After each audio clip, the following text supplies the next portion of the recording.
안녕하십니까. 트러스트 자산운용 포럼의 대표를 맡고 있는 강창입니다.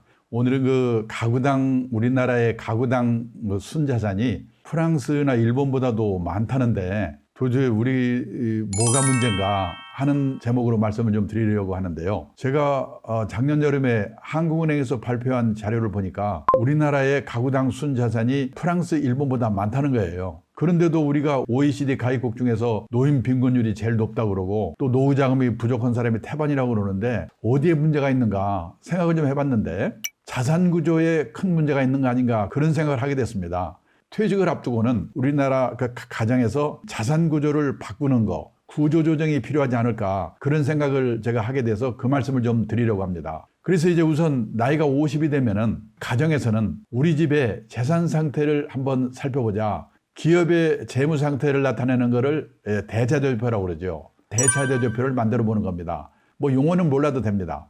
A4 용지를 뉘어놓고 T자를 그립니다. T자 왼편에다가는 우리 집에 자산이 뭐가 있는가. 자산은 크게 실물자산과 금융자산으로 나눠지죠. 실물자산의 대표가 아파트, 집 한 채 5억, 중고 자동차 있으면 한 대 100만 원, 개 있으면 바둑이 한 마리 50만 원, 이런 거 다 쓰고 금융자산을 씁니다. 현금, 예금, 주식, 채권, 펀드, 보험, 연금 이런 걸 다 쓰고 합계를 냈더니 10억이다. 그러면 우리 집의 자산의 합계 10억 원이 되는 겁니다.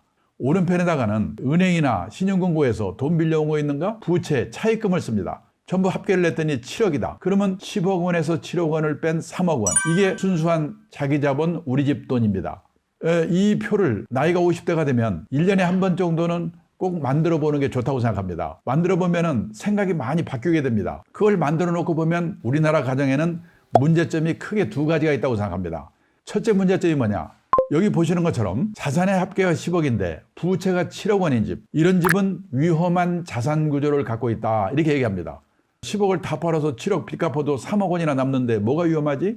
위험합니다. 왜냐하면 부채 차입금은 갚지 않으면 줄지 않지요. 하나님이 갚아주지 않으니까. 근데 집값, 주식값, 자산 가격은 불황이 오면 얼마든지 절반으로 3분의 1로 떨어질 수 있습니다. 혹시 기억하시는 분이 계신지 모르겠는데 2007년에 강동구 둔촌동에 있는 34평짜리 아파트가요 12억 원까지 가격이 올라갔습니다. 근데 2008년 금융위기 난 직후에요 그게 6억 원까지 떨어졌어요. 1년도 안 되는 사이에 딱 절반으로 된 겁니다. 그런 식으로 10억 원의 자산이 떨어져 가지고 5억이 됐다. 부채 차입금은 그냥 있죠. 2억의 채무 초과가 되는 거예요. 그래서요 이걸 만들어 가지고 과다한 부채를 갖고 있다 이렇게 생각되는 분은 부채를 안고 퇴직을 하면 엄청나게 괴롭거든요. 팔 수 있는 거 다 팔아서라도 이 빚부터 갚는 노력을 해야 되는 겁니다. 근데 우리 집은 빚도 별로 없어. 재산도 제법 있어. 그런 집들은요 대부분이 문제가 또 있습니다. 갖고 있는 재산이 전부 부동산밖에 없다는 거예요. 아까도 앞에서 말씀드렸습니다마는 작년 여름에 제가 한국은행에 발표한 걸 보고 깜짝 놀랐는데 그 구매력 평가 환율, PPT 환율이라고 그러더라고요. 그거를 기준으로 주요국의 가구당 순자산을 발표했는데요. 보시다시피 우리나라는 53만 8천 달러. 약 우리 돈으로 계산하면 5억 9천만 원 정도 되는 거죠. 근데 그 까만 표시 있는 미국, 호주, 캐나다, 이거 우리보다 좀 많아요. 그런데요, 프랑스가 52만 1천 달러. 우리보다 적어요. 돈을 낸 거는요, 이웃나라 일본입니다. 48만 6천 달러. 프랑스도 우리도 일본도 축적을 시작한 지가 100년의 역사를 가진 나라들이거든요. 이런 나라들보다 우리가 부자라는 거예요. 깜짝 놀랐어요. 근데 우리가 왜 이렇게 다들 사람들이 죽겠다고 그러는가? 문제는 그 갖고 있는 가구당 순자산에 우리나라는 80%가 부동산이라는 거예요.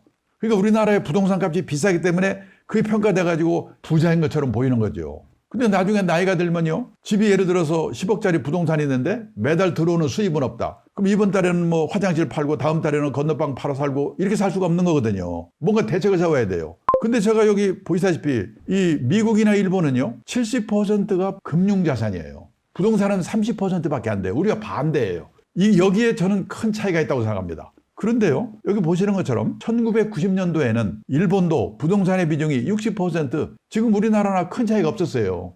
근데 그게 30년 후에 2019년에는요. 일본의 부동산 비중이 30%로 절반으로 줄은 거예요. 일본이 부동산 비중이 절반으로 준 이유를 제가 가만히 생각해 보니까 앞으로 우리나라에도 이런 일이 일어날 가능성이 매우 크다. 이런 일이 일어났을 때 우리는 어떻게 해야 되는가. 이런 생각을 제가 하게 됐습니다. 1990년도에 60%였던 부동산의 비중이 2019년에는 30%로 절반으로 비율이 줄은 세 가지 이유가 있는데, 그중에 첫째가 뭐냐면 지난 30년 동안 일본의 집값, 땅값이 계속 떨어진 거예요.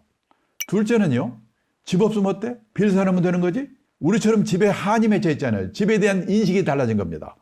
예를 들어서요, 일본에 지금 어떤 그 직장인이 내가 한 3억 원의 금융자산이 있다. 그러면은 거기다가 은행에서 돈 좀 빌려가지고 집을 살까? 아니면은 3억 원은 주식이나 펀드를 사고 집을 빌려서 살까? 이걸 냉정하게 생각합니다. 근데 우리나라는 재산이 하나도 없더라도 은행에서 빌릴 수만 있으면, 요즘 영끌한다고 그러잖아요. 무조건 집을 사죠.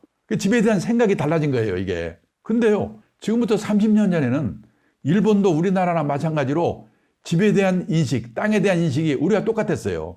우리나라나 일본의 닮은 점은 뭐냐면 농경 문화를 가진 나라입니다. 농경 문화를 가진 나라는 유목민 국가나 해양 국가는 이동을 하기 때문에 집에, 땅에 별로 집착, 애착이 없어요. 농경 문화를 가진 나라 사람들은요, 집에 대해서, 땅에 대해서 엄청난 애착을 갖고 있는 거예요. 그리고요, 일본도 2차 대전 후에 농촌에서 도시로 사람들이 많이 이동을 했습니다. 도시화된다고 그러죠. 우리도 서울로 대도시로 다 몰려왔잖아요. 원래 농경 문화가 집에 대해서, 땅에 대해서 애착이 있는 데다가 시골에서 서울로, 시골에서 무슨 큰 도시로 나온 사람들이 내 집을 마련해야 되는 겁니다. 그 다음에요, 우리나라도 일본도 이 2차 대전 후에 베이비붐 세대가 엄청나게 출생을 했죠. 일본은요, 이 베이비붐 세대가 기간이 6년 정도로 끝났어요. 그런데도 이 사람들이 집을 사기 시작하면서 일본의 집값이 엄청 올랐거든요. 근데 우리나라는 이 베이비붐 기간이 무려 1950년부터 시작해가지고 77년까지 28년이 계속됐어요. 28년 동안에 몇 명을 출생했는가? 2,700만 명. 거의 1년에 100만 명 정도씩 출생됐거든요. 지금 그게 20몇만 명으로 줄었잖아요. 이 2,700만 명들이 집을 사기 시작하면서 또 집값이 오르는 거예요. 근데 일본은 보시다시피 베이비붐 기간, 그 집 사는 기간이 빨리 끝났어요. 농경 문화로서 그런 애착도 빨리 끝났어요. 집 없으면 어때? 빌려 살면 되는 거지. 집이 부의 상징이 아니에요. 우리나라는요, 시골에 태어나서 서울에 와가지고 큰 집에 살면 철수는 코흘리게가 서울 가서 출세해가지고 집도 사고 자동차도 사고 뭐 출세했대. 근데 일본에서는 집 가지고 있는 게 부의 상징이 아니에요. 내가 돈이 좀 있어가지고 여분으로 집이나 가게를 하나 갖고 있다가 세를 놓습니다. 그 사람이 세를 안 내? 못 내보내요. 선진국은 세입자의 권리가 너무 세기 때문에 소송해야 돼. 골치 아파. 우리도 그렇잖아요. 그래서 지금 선진국에서는요, 보통 사람들은 실물로 부동산에 투자하는 게 아니라 리츠, 부동산 펀드, 부동산에 투자를 해도 간접 투자를 하거든요. 근데 이 리츠라든지 부동산 펀드는 금융자산 안에 포함이 되어 있는 거예요. 그래서 미국, 일본이 70%예요. 근데 지금 우리나라도 이런 방향으로 가고 있다는 겁니다. 그러니까 만약에 일본에서 있었던 것 같은 집값 하락, 땅값 하락 현상이 앞으로 나타난다면 나는 어떡할 건가? 우리 집은 어떡할 건가? 생각해 보셔야 돼요.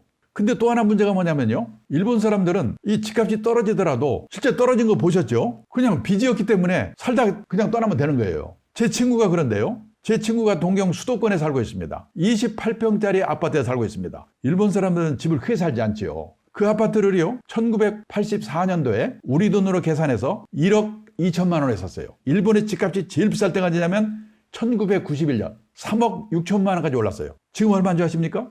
제가 재작년에요, KBS TV에서 일본의 집값 하락 현상을 취재하겠다고 그 친구를 소개해달라고 소개해 줬거든요. 그래서 그 친구네 집 다 찍고 그 동네도 찍고 그리고 복덕방에 가서 그와 비슷한 집에 매물 정보가 있는 거를 사진을 찍어서 보여주는데 일본 돈으로 300만 원, 400만 원, 우리 돈으로 3천만 원, 4천만 원밖에 안 간다는 거예요. 그 팔아봤자 1년 생활비도 안 되는 거예요. 노예 도움도 안 되잖아요. 그러면 고민을 해야 될 거 아니에요? 고민이 없어요. 왜? 빚이 없어요. 여기 일본에요, 생애 주기별로 각 가정에서 갖고 있는 저축, 현금, 예금, 주식, 채권, 펀드, 보험연금, 이게 우리 집에 1억 있다. 은행이나 신용공개에서 돈 빌린 게 5천만 원 있다. 1억 분지 5천만 원, 50%죠? 이 비율을 평균을 낸 거를 이렇게 그래프로 그린 건데요. 20대, 30대가 제일 높아요, 일본에. 179%. 왜 그런가? 그 사람들은 30년 월부로 집을 사기 때문에 집 사고 나면 빚밖에 없거든요. 근데 그 빚을 현역 시절에 계속 갚아가지고 퇴직할 때가 되면은 5%밖에 안 남아요. 빚이 거의 없어요. 일본에요, 집이 있어봤자 애들들이 상속을 잘 안 받으려고 그래요. 제가 재작년에 일본에서 문고판 책을 한 권 사왔는데 부동산 시대라고 하는 제목의 책인데요. 근데 그 부동산이 우리는 부동산이 움직이지 않는 안이불자 부동산인데 거기 부동산 시대 부는 부채할 때 부자예요. 그 책 제목이 그러니까 마이너스 동산 시대라는 뜻이에요. 아사히 신문이라는 데서 1년 동안 연재를 한 거를 책으로 만들었다고요. 거기에 나오는 내용 중에 뭐가 있냐면 이제 어떤 분이 90몇 살, 100살 가까이 돼가지고 이제 돌아가셨어요. 그 살던 집이 있어요. 그걸 아들들한테 상속받으라고 하니까 아들들이 우리 집 있지. 근데 집 갖고 물려받아봤자 세금 내야지. 팔라고 하니까 안 팔려요. 그래서 우리 돈으로 500만 원 얹어서 가져가라고 준다는 거예요. 그래 마이너스 동산이에요. 지금 일본에서 그런 일이 많은 동네가 지금 그렇게 되고 있어요. 그래서 부동산 시대예요. 별로 아까울 것도 없어요. 그냥 살다가 빚도 없고 그러니까 죽으면 된다 이런 생각을 하는 거예요. 근데 우리나라는요. 비율이 보시다시피 제일 높을 때가 30대예요. 131%. 우리나라도 부채 비율이. 그런데 보시다시피 줄질 않아요. 퇴직할 때가 돼도 60대가 돼도요. 83% 빚이 그냥 있어요. 우리는 왜 그럴까요? 15평에서 20평, 20평에서 30평, 30평에서 40평. 그때마다 은행에서 돈 빌려가지고 3년짜리, 4년짜리 기한으로 돈 빌려서 집 사갔기 때문에 빚이 그냥 있는 거예요. 만약 우리나라에서 제 친구네 집 같은 그런 집값 하락 현상이 앞으로 10년 후, 15년 후 나타난다면 우리나라의 하우스푸어는 얼마나 많아지겠는가. 근데 이게 금년 내년 얘기가 아닙니다. 왜냐면요.